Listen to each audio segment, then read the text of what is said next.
Hello and thanks for joining us from our studios in Tel Aviv.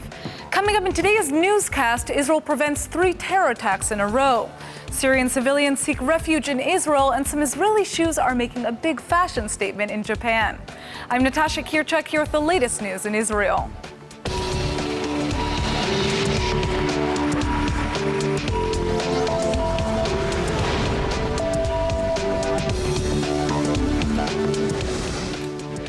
The recent wave of terror is raging on in Israel, and this morning alone 3 attacks were attempted by Palestinian terrorists. Luckily, no Israelis were hurt. Israeli soldiers shot and killed a Palestinian terrorist after he tried to stab them near the West Bank city of Nablus. Just hours before, soldiers also arrested a 14-year-old Palestinian teen who attempted to stab them in the Hebron Hills, and there were no injuries. In the first attack of the day, Israeli police arrested a 17-year-old Palestinian girl near Ariel, who they say was carrying a knife and planning to carry out a stabbing attack. Today's attacks show a concentrated effort by the IDF to arrest terrorists that don't pose immediate danger. The IDF has consistently backed up its soldiers for killing terrorists, saying they are defending Israeli lives and using their best judgment. Yet IDF Chief of Staff Gadi Eisenkot also says that the IDF must use good judgment and the appropriate amount of force when responding to terrorists. Israeli Defense Minister Moshe Ya'alon is also supporting the IDF's push for restraint, saying Israel must remember its core values even in the face of Palestinian terrorism. It looks like Israel and the Palestinian Authority are close to striking a deal to release a Palestinian hunger striker from Israeli custody. The Palestinian journalist Mohammed Al-Kik has refused to eat food for over 88 days in protest of his detention. The 33-year-old journalist has been under administrative detention since November 21st for allegedly working with the Palestinian terror group Hamas. Al-Kik denies any activity with Hamas and has refused food since November 25th in protest of his detention. His condition has rapidly been deteriorating, but he has refused to end his fast unless he's sent to a medical facility in the West Bank under Palestinian Authority jurisdiction. Al-Kik is currently being treated at Emek Medical Center in northern Israel. Now it looks like Israel may be closing a deal with the PA to release the detained journalist in May. In the agreement, Israel is allegedly vowing not to place Al-Kik in administrative detention in the future. The deal hasn't been confirmed yet, but Palestinian media is claiming it may be confirmed today. The Syrian civil war has been making headlines since it broke out almost 5 years ago. The Syrians who haven't left their homeland are still looking for a safe place to live, but it might surprise you to hear where they want to go. An American-Israeli businessman and a Syrian opposition figure have joined forces to push for a safe zone for displaced Syrians near the Israeli border. We like to be a good neighbor. We would like to increase humanitarian supply. We do think a safe zone next to the Israeli border is the right thing to do, and we will help you to achieve that goal. The organizers say there's a desperate need for an area where Syrian civilians can find shelter from the Syrian civil war. Israeli businessman Moti Kahana and Syrian opposition figure Kamal al-Labwani are trying to influence Israel, the United Nations, and the European Union to set up a safe zone where injured civilians can be treated. Organizers have already set up tents on the border between Syria and Israel in the Golan Heights, and it looks like they're already preparing for a potential surge of refugees in Israel. מחנה הפליטים צץ כתוצאה ממלחמת האזרחים בסוריה. בסופו של דבר אנשי סוריה, כשלא היה להם לאן לברוח, הגיעו לפה. בזמן האחרון המחנה גדל מאוד. זה המקום שבו האנשים יכולים לנהל את החיים שלהם רחוק מהמלחמה, כי פה אצלנו שקט. Israel has already brought hundreds of injured Syrians across the border for treatment since the start of the Syrian civil war. Israeli government officials are saying Israel isn't prepared to handle a significantly larger number of Syrian refugees, which could become a problem if a safe zone is created. But Kahana and Al-Abwani say that despite the risks, Israel should do more to help Syrian civilians. The government of Israel give help through the borders, humanitarian help, and treat the injured people. But now we need more. We need to create inside Syria a safe zone for civilians who helps them to have ability to rebuild their society. Meanwhile, one Syrian blogger already says that Israel is going above and beyond to help Syrian refugees. He's even created a website to thank the Israeli people. ILTV reporter Denise Wood has more on the story. Abu Dandachi is a Syrian blogger who has been displaced to Turkey. Dandachi is a Sunni Muslim, and he has some pretty interesting things to say about Israel and the Arab nations. Dandachi claims the one thing he's taken away from the last 5 years is that Israel isn't the enemy, and that the Jewish state is doing great things to help the Syrian people. The blogger says Israel isn't taking part in the Syrian war, but it's helping wounded Syrians instead of closing its northern border. He says Israelis are not only helping Syrians on the border, but also in Jordan, Greece, Serbia, and North America.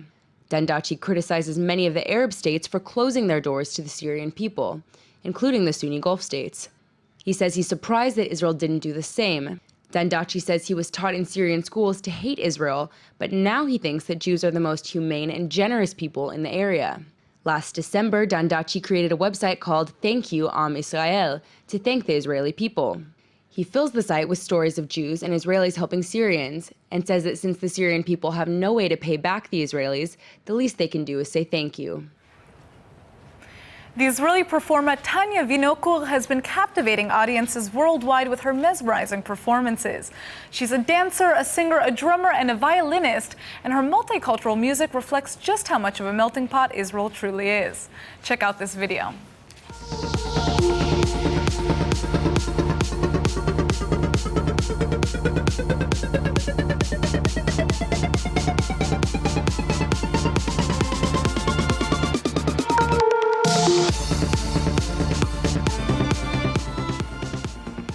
So thank you so much for coming in, Tanya. Thank you for having me, Natasha. So you do so many different things. How do you define yourself professionally? Well, first of all, I see myself as an artist and a performer. And if you're asking me if I'm more of a violinist or a dancer, I think those are my tools and techniques to express myself, and actually a way to reach the hearts of my audience and listeners. Absolutely. And so your art is a fusion of several different styles and cultures. Right. How do you find this inspiration? Where does it come from? Well, traveling, collaborating with artists from all around the world. I started touring when I was 14 years old, and since then I've collaborated with Cuban musicians, jazz musicians, orchestras, theater, ballet troupes. You know, this is my inspiration, people and travels. Yes, definitely. Absolutely. And so you perform a lot abroad as well. And do you feel that when you perform abroad, do you represent Israel in any way? Of course I do. I mean, I'm not going with the Israeli flags and posters, you know, but when I'm asked and interviewed about that, of course, I'm very proud of that. And this is why I also decided recently to base myself again here in Israel, because also my inspiration is here. I mean, this is where I write my music, this is where I do my choreographies, and this is where it all starts. And I take it with me to all over the world. So in some senses, you could say that your music is actually a reflection of the country itself. Right. I think the fusion happens here everywhere you look. I mean, it's in food, in fashion, in music. You know, most of the great world music is coming from Israel.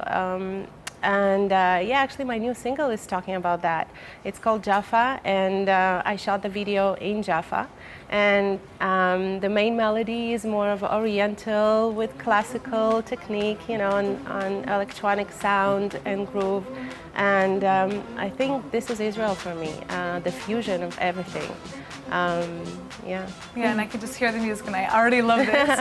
Thank you. So, okay, you also came to Israel at 8 years old from Moldova. Right. You immigrated here. You were Ola Chadasha. I was Ola Chadasha. You were, I guess, yeah, it ends after 7 years or something, I think, at this point. But, you know, how do you think this experience has actually contributed to your success today? And what would you tell other artists that are considering coming to this country and pursuing music? Well, I would say dream big and then work hard to get it. And then when you actually get it, dream even bigger. I mean, this experience was that for me. Because immigrating is not easy, especially when you're young, you know, and you have to learn a different language, and the whole family needs to transform and find jobs, and you know, and everything that comes with that. And but I think working hard and aiming for the right goal and just dreaming, I think it will get you there. And it's not only about immigration, it's also about everything I did and everything I dreamt of doing in my life. Like my shows and collaborating with everybody, Absolutely. So where can we see you perform next? That's a big question. Well, this week in Israel, I have a show in Jaffa. And I'm actually going to celebrate my birthday in that show. It's going to be very big and a party show. And then in 2 weeks, I'm traveling to perform in Miami. And right after that, my single is going to be out. Great. Well, thank you so much. I guess I want to end this interview with a little taste of the music that you're going to be performing. Sure. Can you show us something? I see this violin here. I love the flower on the end. Oh, thank you. I would play a tune that I usually finish my shows with. My electronic or acoustic shows. It's called Pampa because you actually can sing to it. Pam, pam, pam, pam. Okay.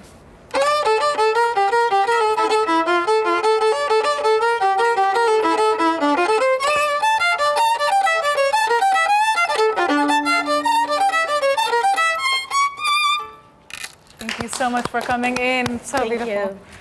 Okay. The last survivor of Nazi Germany's Treblinka death camp has died. Samuel Willenberg passed away in Israel at the age of 93. The Poland-born survivor was only 16 at the start of World War II.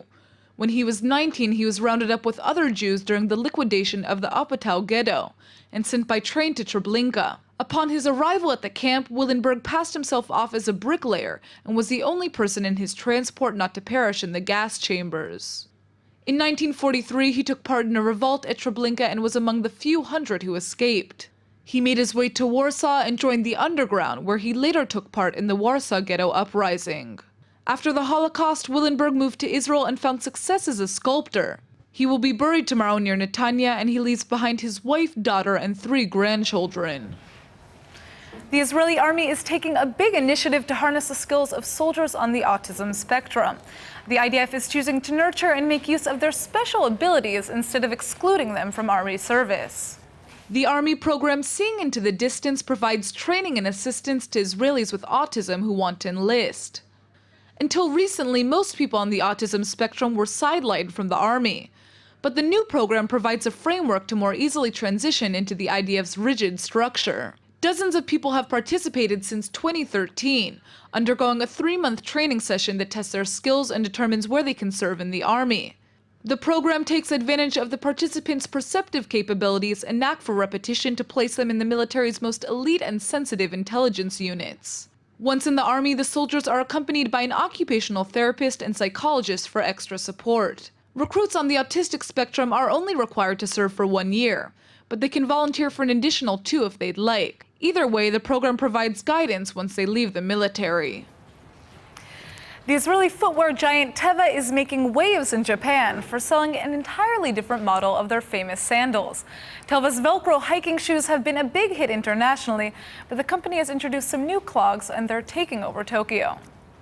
Tevez has sold over 55,000 pairs of its Iris clogs in the land of the rising sun, bringing in over $11 million. The heelless clogs are available in 13 colors, but honey brown is the most popular so far.